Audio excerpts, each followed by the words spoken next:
రాష్ట్ర వ్యాప్తంగా కలెక్టర్ల కార్యాలయాల దగ్గర నుంచి రాష్ట్రంలో ఉన్న ప్రతి సచివాలయము, ఆ సచివాలయం పరిధిలో ఉన్న విలేజ్ క్లినిక్స్, అక్కడ పనిచేస్తూ ఉన్న సిబ్బంది, సచివాలయం సిబ్బంది, వాలంటీర్సు,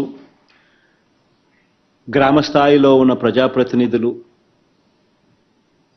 ఇంకా ఈ కార్యక్రమంతో మమేకం కావాలి అని తలంపుతో ఉన్న ప్రతి ఒక్కరూ కూడా, అందరూ కూడా ఈ కార్యక్రమంలో ఈరోజు భాగస్వాములై ఈరోజు ఈ వీడియో కాన్ఫరెన్స్ ద్వారా అందరూ కూడా పార్టిసిపేట్ చేయడం జరుగుతూ ఉంది.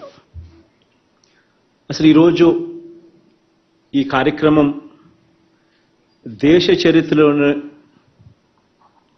ఒక చారిత్రాత్మక ఘటనగా నిలబడిపోతుంది. ఎందుకు ఈ విషయాలు చెప్తా ఉన్నాను అని అంటే, దేశంలో బహుశా ఎక్కడా కూడా జరగని విధంగా, గతంలో ఎప్పుడు కూడా మన రాష్ట్రంలో ఎప్పుడు చూడని విధంగా ఈరోజు ఆరోగ్యశ్రీని పేదవాడికి మరింత చేరువ చేస్తూ, వైద్యం కోసం ఏ పేదవాడు కూడా అప్పుల పాలయ్యే పరిస్థితి ఏ పేదవాడికి ఉండకూడదు అన్న తలంపు, తాపత్రయంతో ఈరోజు ఆరోగ్యశ్రీని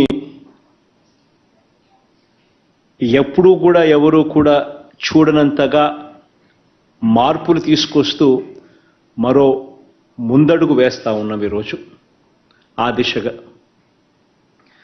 ఈరోజు వైఎస్ఆర్ ఆరోగ్యశ్రీ ఉచిత వైద్యం పరిమితిని 25 లక్షలకు పెంచుతూ ఒక చారిత్రాత్మక నిర్ణయం తీసుకోవడము, దాని మీద పూర్తి అవగాహన కల్పిస్తూ ప్రతి ఇంట్లోనూ కూడా అసలు ఆరోగ్యశ్రీ సేవలు ఎలా పొందాలి, ఉచితంగా వైద్యం ఎలా చేయించుకోవాలి, ఆరోగ్యం బాగోలేకపోతే ఏం చేయాలి, ఎక్కడికి పోవాలి, ఎవరిని అడగాలి, ఇలాంటి ప్రతి డౌటును కూడా, ఎవరి మనసులో కూడా ఇటువంటి డౌట్స్ అన్నీ కూడా లేకుండా క్లియర్ చేస్తూ, వారి ప్రతి ఇంటికి వెళ్ళి ఈ కార్డ్స్ డిస్ట్రిబ్యూషన్ చేస్తూ, మరోవైపున ఏ రకంగా ఆరోగ్యశ్రీని అవైల్ చేసుకోవాలి, ఏ రకంగా ఆరోగ్యశ్రీని మనం పొందవచ్చు, ఉచితంగా రూపాయి కూడా ఖర్చు లేకుండా మనం వైద్యం ఎలా పొందవచ్చు అనే దాని మీద పూర్తి అవగాహన కల్పించే ఒక గొప్ప కార్యక్రమానికి ఈరోజు మనం శ్రీకారం చుడతా ఉన్నాం. ఈరోజు ఆరోగ్యశ్రీలో జరుగుతూ ఉన్న మార్పులు కూడా చాలా విప్లవాత్మకమైన మార్పులు. మన ప్రభుత్వం అధికారంలోకి వచ్చిన వెంటనే ఆరోగ్యశ్రీ పరిధిని ప్రతి ఒక్కరికి కూడా విస్తరించాలి అని తాపత్రయంతో అడుగులు పడ్డాయి. బిలో పావర్టీ లైనే కాకుండా నెలకు 40,000 రూపాయల ఆదాయం వస్తూ ఉన్న కుటుంబాలు కూడా, అంటే 5 లక్షల రూపాయల సంవత్సరానికి ఆదాయం వస్తూ ఉన్న కుటుంబాలు కూడా, అటువంటి కుటుంబాలను కూడా ఆరోగ్యశ్రీ పరిధిలోకి తీసుకురావడం జరిగింది.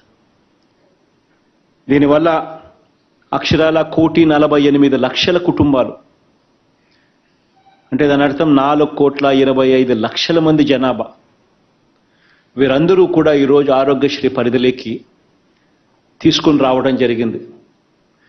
వీళ్ళందరికీ కూడా మంచి జరిగించాలి అని చెప్పి తాపత్రయంతో అడుగులు వేయడం మొదలుపెట్టాం. మనం అధికారంలోకి రాకమునుపు కేవలం 1,059 ప్రొసీజర్లకు మాత్రమే ఆరోగ్యశ్రీ పరిధి పరిమితమై ఉండేది. అధికారంలోకి మనం వచ్చిన తర్వాత 1,000 రూపాయల చికిత్స ఖర్చు దాటితే చాలు, ఆ పేదవాడు ఇబ్బంది పడే పరిస్థితి రాకూడదు, అటువంటివన్నీ కూడా ఆరోగ్యశ్రీ పరిధిలోకి రావాలి, ఏ పేదవాడు కూడా అప్పుల పాలయ్యే పరిస్థితి ఉండకూడదు అని తాపత్రయం ప్రతి అడుగులోనూ కూడా వేస్తూ, కనిపిస్తూ, చూపిస్తూ ఈ ప్రొసీజర్స్ను ఈరోజు పెంచుకుంటూ 1059 ప్రొసీజర్లు అధికారంలోకి వచ్చిన మొట్టమొదటి సంవత్సరంలోనే 2300కు తీసుకొని పోయాం. దాని తర్వాత ఈరోజు 3257 ప్రొసీజర్లతో ఈరోజు ఆరోగ్యశ్రీ ఈరోజు నడిపిస్తూ ఉన్నాం. అధికారంలోకి మనం రాకమునుపు 1059 ప్రొసీజర్లకు మాత్రమే పరిమితమై ఉన్న ఆరోగ్యశ్రీని ఈరోజు 3257 ప్రొసీజర్లకు ఈ ఉచిత చికిత్సలను పెంచడం జరిగింది. మనందరి ప్రభుత్వం అధికారంలోకి రాకమునుపు కేవలం 748 హాస్పిటల్స్కు మాత్రమే పరిమితమై ఉన్న ఈ ఉచిత ఆరోగ్యశ్రీ సేవలు ఈరోజు 2513 హాస్పిటళ్లకు ఈరోజు విస్తరించడం జరిగింది. మన రాష్ట్రంలోనే 2309 హాస్పిటళ్లకు అవైల్ చేస్తూ ఉంటే మన రాష్ట్రమే కాక హైదరాబాద్లోనూ కూడా ఎక్కడైతే ఈ సూపర్ స్పెషాలిటీ ఫెసిలిటీస్ ఎక్కడెక్కడైతే ఉన్నాయో అక్కడ కూడా పేదవాడికి ఆ వైద్యం అందుబాటులోకి తీసుకొని రావాలి, మెరుగైన వైద్యం, బెస్ట్ వైద్యం పేదవాడికి అందుబాటులో ఉండాలి అని అడుగులు పడ్డాయి. హైదరాబాద్ లాంటి నగరంలో 85 హాస్పిటల్స్ను ఎంపానల్ చేసినాం. బెంగళూరు లాంటి నగరంలో 35 హాస్పిటల్స్ను ఎంపానల్ చేసినాం. చెన్నై లాంటి నగరంలో 16 హాస్పిటల్స్ను ఎంపానల్ చేశాం. మొత్తంగా 204 బయట హాస్పిటల్స్, బయట రాష్ట్రాల్లో ఉన్న హాస్పిటల్స్ను కూడా ఎంపానల్ చేసి గతంలో మాదిరిగా కాకుండా 716 ప్రొసీజర్లను కూడా బయట రాష్ట్రాలలో కూడా సూపర్ స్పెషాలిటీ సర్వీసెస్ను అందుబాటులోకి తీసుకొని రావడం జరిగింది. గతంలో చూస్తే కేవలం 748 హాస్పిటళ్లకు మాత్రమే రాష్ట్రంలో పరిమితమై ఉన్న ఆరోగ్యశ్రీ బయట రాష్ట్రాలు కూడా లెక్కేసుకుంటే కేవలం హైదరాబాద్లో మాత్రమే పరిమితమై ఉండేది. అక్కడ మరో 72, అంటే రెండు కలిపినా కూడా కేవలం 820 హాస్పిటల్స్కు మాత్రమే పరిమితమై ఉన్న ఆరోగ్యశ్రీని ఏకంగా 2513 హాస్పిటళ్లకు విస్తరింపజేసినాం. ఈరోజు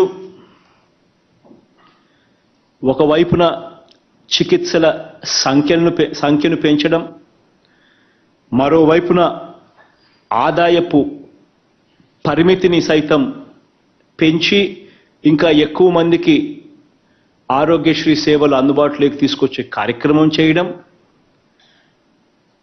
మూడవది 25 లక్షల వరకు ఖర్చు అయ్యే చికిత్సలు కూడా ఈరోజు 25 లక్షల దాకా కూడా ఆరోగ్యశ్రీ చికిత్సలను ఖర్చు అయ్యే సేవలను కూడా ఆరోగ్యశ్రీలోకి ఈరోజు తీసుకుని రావడం. 25 లక్షల వరకు ఖర్చు అయ్యే చికిత్సలు కూడా ఆరోగ్యశ్రీలోకి చేర్చడం. ఈరోజు ఒకసారి గమనించినట్లయితే మనందరి ప్రభుత్వం అధికారంలోకి వచ్చిన తర్వాత ఈ 55 నెలల కాలంలో వేసిన అడుగులు గతంలో ఇదే మాదిరిగా పడని పరిస్థితి ఒకసారి గమనించినట్లయితే గతంలో 2014 నుంచి 2019 అప్పటి ప్రభుత్వంలో ఆ 5 సంవత్సరాలు కలిపి కూడా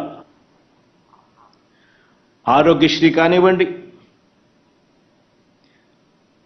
ఆరోగ్య ఆసరా అంటూ అప్పుడు ఎప్పుడూ ఎలాగూ లేదు, కేవలం ఖర్చు చేసింది ఆరోగ్యశ్రీకి 5171 కోట్లు. అంటే సంవత్సరానికి 1034 కోట్లు కూడా ఖర్చు చేయని పరిస్థితి గతంలో. అదే ఈరోజు చూస్తే అక్షరాల ఆరోగ్యశ్రీ కింద ఖర్చు చేస్తూ ఉన్న అమౌంట్ సంవత్సరానికి 4100 కోట్ల రూపాయలు. ఆరోగ్యశ్రీ, ఆరోగ్య ఆసరా ఈ రెండు కలిపితే 4100 కోట్ల రూపాయలు ఆరోగ్యశ్రీ, ఆరోగ్య ఆసరా కోసం ఖర్చు చేస్తా ఉన్నాం. ఒకసారి గమనించినట్లయితే అప్పట్లో ఆరోగ్యశ్రీ కానీ, 104 కానీ, 108 కానీ ఇటువంటి అన్నిటికీ కలిపి కూడా గతంలో ఖర్చు చేసింది ఎంత అని చూస్తే 5 సంవత్సరాలలో కేవలం 5,900 కోట్ల రూపాయలు ఖర్చు అవుతా ఉంటే మనం ప్రతి సంవత్సరము కూడా ఈ ఆరోగ్యశ్రీ సేవలను మెరుగుపరుస్తూ ఇప్పటికే 14,439 కోట్ల రూపాయలు ఖర్చు చేశాం. ఇది సంవత్సరానికి 4,400 కోట్ల రూపాయలు 104, 108 కూడా కలుపుకుంటే ఆరోగ్యశ్రీ ఆరోగ్య ఆసరాకు 4,100కు 104, 108 కూడా కలుపుకుంటే 4,400 కోట్ల రూపాయలు సంవత్సరానికి కేవలం పేదవాడి కోసం, పేదవాడు అప్పుల పాలయ్యే పరిస్థితి రాకూడదు, వైద్యం కోసం ఏ పేదవాడు ఇబ్బంది పడే పరిస్థితి రాకూడదు అన్న తాపత్రయంతో అడుగులు పడ్డాయి. ఈరోజు గతంలో ఆరోగ్యశ్రీ సేవలు అందుకుంటా ఉన్న వాళ్ళు, సరే ఆరోగ్యశ్రీ హాస్పిటల్స్ తక్కువే, అందులో సేవలు అందుకుంటా ఉన్న వాళ్ళు కూడా చూస్తే గతంలో 5 సంవత్సరాలు కలిపి 22,32,000 మందికి మాత్రమే ఆరోగ్యశ్రీ సేవలు అందిన పరిస్థితులు ఉంటే ఈరోజు ఈ 4.5 సంవత్సర కాలంలోనే ఆరోగ్యశ్రీ సేవలు